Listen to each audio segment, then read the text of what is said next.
वहां पर हमने समाज बनाए थे। जैसे वहां पे हमने आर्य समाज बनाया था, गोविंद समाज बनाया था, तदीय समाज बनाया था, ब्रह्म समाज बनाया था, प्रार्थना समाज बनाया था, थियोसॉफिकल सोसाइटी, सोसाइटी का मतलब भी समाज है, हाँ, समाज, वो भी समाज बनाया था। तो ये सारे समाज बनाए थे इसलिए क्योंकि हमको दो तरीके से लड़ना था। एक तो देश की आजादी से लड़ना था, दूसरे अपने अंदर जो हमें संगठित होने से रोकने वाली ताकतें थी, वो ताकतें गंदगी के रूप में थी, कुरीतियों के रूप में थी, बुरी परंपराओं के रूप में थी, बुरी प्रथाओं के रूप में थी, उनसे हमें लड़ना था। जैसे हम महिलाओं को जो है सामाजिक जीवन में हिस्सेदारी नहीं दे रहे थे, केवल परिवार में दे रहे थे, उनको घर के बाहर की चीज नहीं मानते थे। लेकिन जब हमारा विकास हुआ तो हमारे आर्थिक पहिए जो है दोनों चले, इसलिए पति और पत्नी का कॉन्सेप्ट आ गया, डबल इनकम की बात आ गई। अब आज थर्ड इनकम की बात हो रही है कि पत्नी कमा रहे हैं तब भी नहीं संतोष है, तीसरे इनकम की बात आ रही है कि तीसरा इनकम कैसे जनरेट किया जाए। तो जो है एक यात्रा है हमारे जीवन की इस तरह की।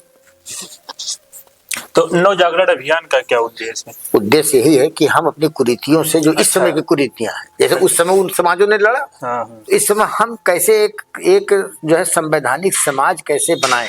अच्छा, उसके पूरे संविधान तो मिल गया हमको, लेकिन हम तो नागरिक नहीं बन पाए। नागरिकता का उपयोग किया, वो फंक्शन में है, लेकिन वो भावना गायब है नागरिकता की। नागरिकता को जो है जिस तरीके से हमारे अंदर होना चाहिए था, क्योंकि मतदाता बनाया गया इसलिए हम दूसरी जगह कनेक्ट नहीं हो पाए, और मतदाता हम बनते गए और क्षेत्रीय पार्टियों का उभार होता गया तो हम लोग काटती गई, कहीं जात में, कहीं धर्म में, कहीं भाषा में, कहीं भूगोल में। तो हमारे अंदर की जो राष्ट्रीयता थी, जो नागरिकता थी, जो संविधान के प्रति समर्पण था, वो कहीं न कहीं किनारे हो गया और हम अपने निजी स्वार्थ और निजी विकास की लड़ाई में लड़ गए, तो आगे आ गए। वो जो पार्टियां पूरी कर रही थी या जो आश्वासन दे रही थी उनके साथ हम जुड़ते गए।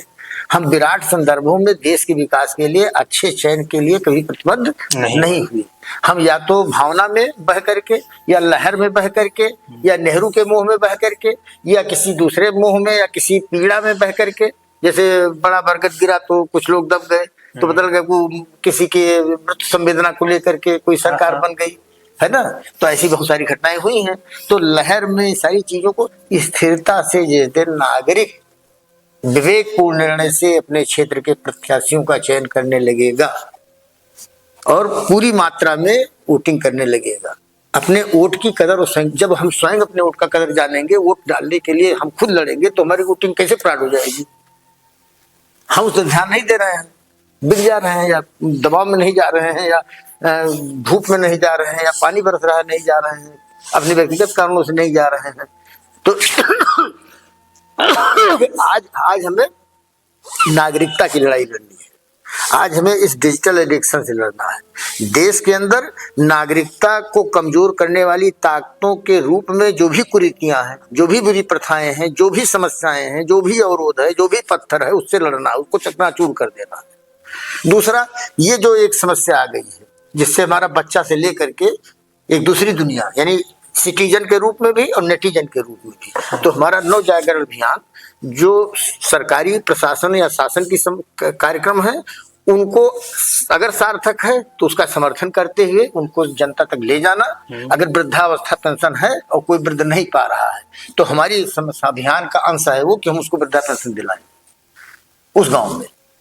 ठीक, सरकार की कोई समस्या है, यातायात सुरक्षा के नियम है, सड़क सुरक्षा नियम है, ये हम बताएं, लोगों को बताएं। जैसे हमारी क्यों जो है जाम लग जा रहा है, ट्रैफिक का कोई, हम पीछे अगर आ रहे हैं, अगर हम पीछे अपनी गाड़ी खड़ी कर लें, एक ही लाइन में रहें, तो जब भी गेट खुलेगा तो हम उसी क्रम में आगे बढ़ जाएंगे।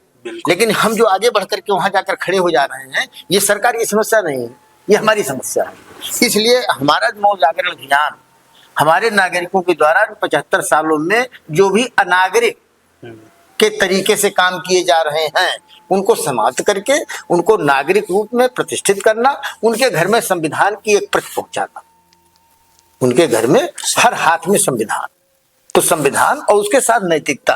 तो नैतिकता हर समाज की अलग अलग है, पूरे देश में हर भाषा भाषी की अलग अलग जीवन समस्याएं हैं, उसमें हमने न्यूनतम नैतिकता रखा है कि न्यूनतम नैतिकता को पालन करता हो, जो नागरिकता के आधार पर तय हो सकती है।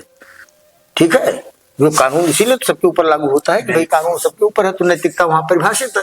तो इस तरीके से उस समाज में, जो आज के समाज में जो दिक्कतें हैं, जिसमें डिजिटल एडिक्शन से लड़ना नेटिजन के रूप में, इसको डेवलप करना, दूसरा इस प्लेटफॉर्म का उपयोग करना, और इधर नागरिकता को जो है संतुलित करना, और इस रूप में कि जो हमसे छूट जा रहा हो उसको हम वहां पर स्थापित कर सकें।